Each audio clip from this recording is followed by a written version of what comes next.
Hello, everyone. My name is Summer Park, and my Leadership Essential presentation is on communication.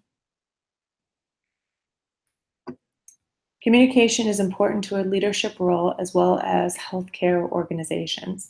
Statistics say of the 400,000 deaths per year related to medical errors, the Joint Commission estimates that 80% of those are due to communication.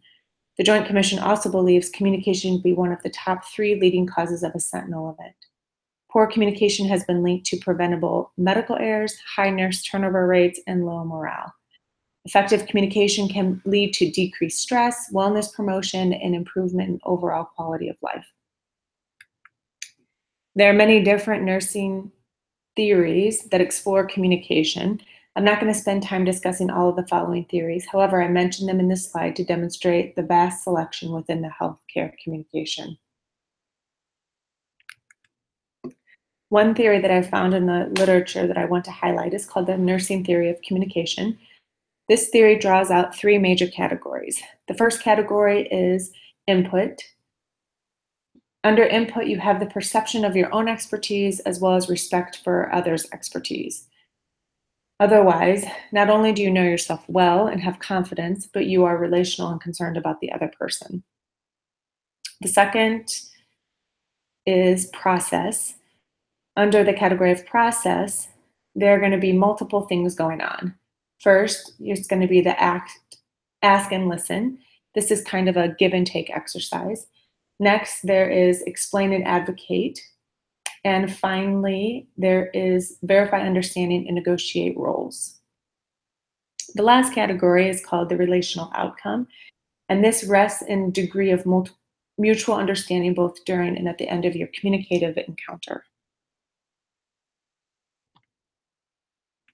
Experts say that in communication, 35% is verbal or the usage of words, while the other 65% is nonverbal. And that includes things like facial expressions, tone of voice, movement, and eye contact.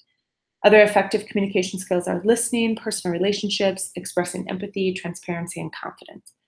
With the multiple modes of communication available to us today, these essentials seem to carry in any context, whether email, phone, face-to-face discussion, handwritten letters, or social media. There are several barriers that I've found to communication. Number 1, lack of time or support. A lot of nurse leaders hold the assumption that there's just not enough time in their day to effectively communicate. Number 2, kind of similar to number 1, a high workload.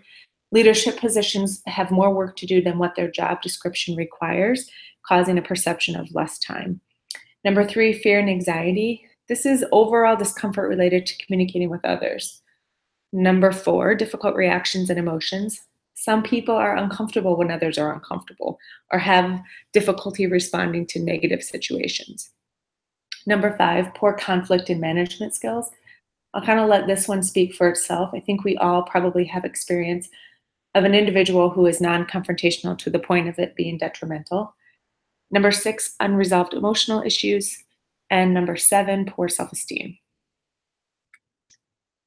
There's a lot of literature on communication and leadership essentials.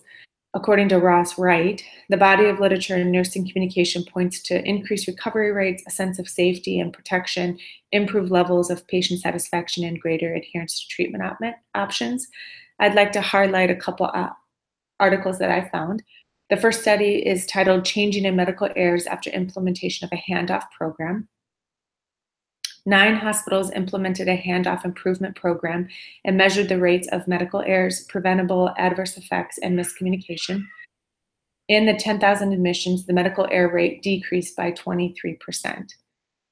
So implementation of this program found a decrease in medical errors, preventable adverse effects, and improvements in communication. Another study looked at nursing staff communication in stressful and non-stressful situations. So they basically took stressful nursing situations and non-stressful situations and compared them.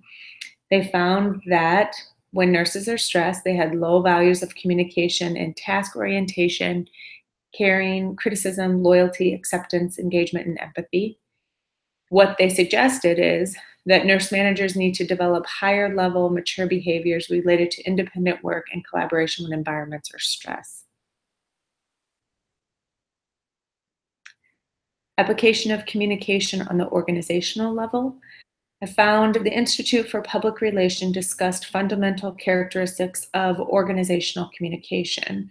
They defined it as interaction among employees or members of an organization and listed some principles of successful internal communication: timeliness and content, channels, leadership roles, professional communicator roles, participation and recognition, measurement, and culture. I've included the link to this organization if you want to look at this further.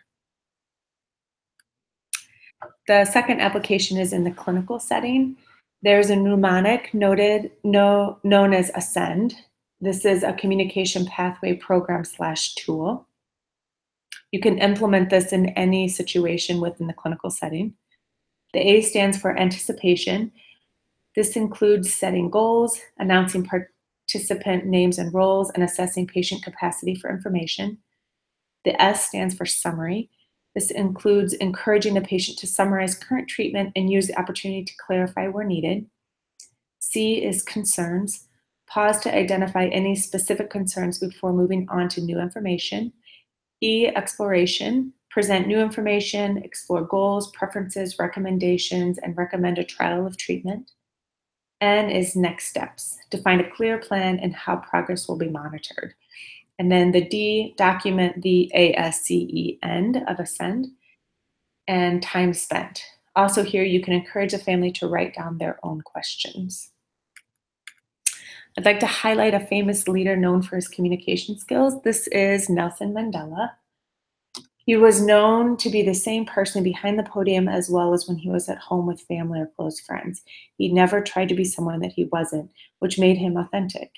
He was influential. Even while he was in prison, it was said of him that he demanded respect from the prison guards and other prisoners. He was a leader even there and was able to communicate that he was one to be respected. He had a humble confidence. After obtaining international acclaim and success, he still managed to focus on his team and those who were around him. New York Times quoted that he shook every hand as if he was discovering a new friend and maintained a twinkle in his eye that said, "This is fun." 5, after spending 27 years in prison, he spoke before a large crowd in a speech that wasn't very long. However, when he started the speech, he said thank you to the crowd that was in front of him, and when he ended the speech, he said thank you again. Number 6, he worked unendingly in the goal of abolishing apartheid in South Africa, and then ended up coming out of retirement to continue focusing on things to change around him. In conclusion, communication is essential for life. From birth until death, we need communication in order to live. As the modes of communication change, common themes and essentials will not change. What we say, how we say it, and what we mean by our communication is essential to our role as nurse leaders. Thank you so much for listening to my presentation. Here are my references if you need anything else.